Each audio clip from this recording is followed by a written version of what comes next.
stronger feeling that this is from the A320. And how quickly could confirmation come? What will that process now be to verify exactly what this is?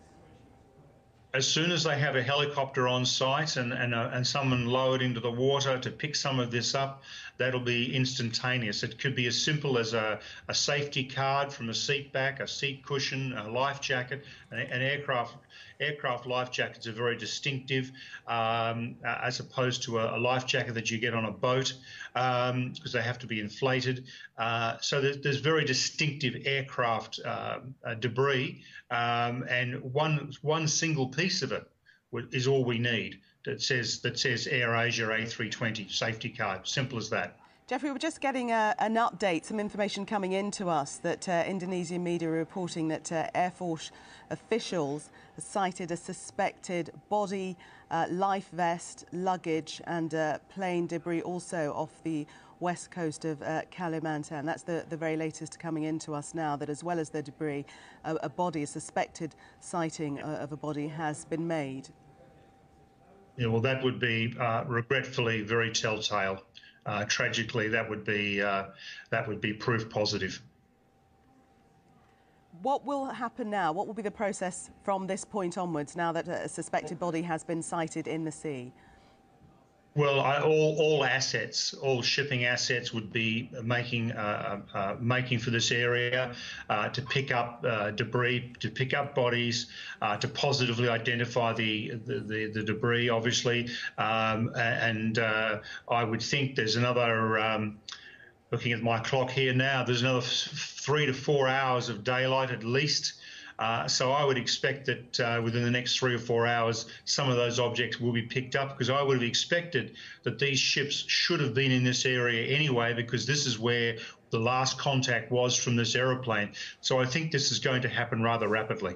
OK, Jeffrey, thank you. Jeffrey Thomas there, editor of AirlineRatings.com, speaking to us live from Perth. So just to recap on the breaking news, Indonesian media reporting that an Air Force official has sighted a suspected body in the sea, also a life vest, luggage and other plane debris off the west coast of Kalimantan. This is the missing AirAsia QZ8501. We were previously reporting that there was sighting of suspected debris, not confirmed at that point. This also not confirmed, but this is the latest, that there has been an official sighting of a suspected body in the sea as this search continues for the missing plane. But looks increasingly likely now that this is the debris from the missing QZ8501 plane. We'll bring you more on that story as it comes into us.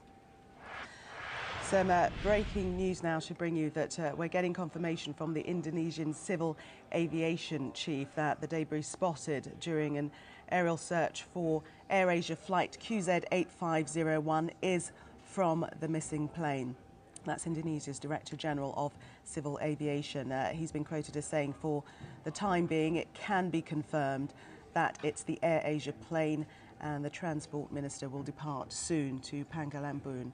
That's the latest that we're hearing on the missing flight QZ8501.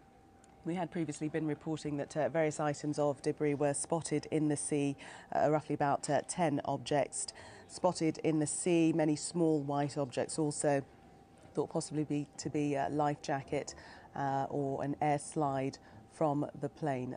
It was speculation at that point, not confirmed, but that has now changed with confirmation coming in from the Indonesian Director General of Civil Aviation.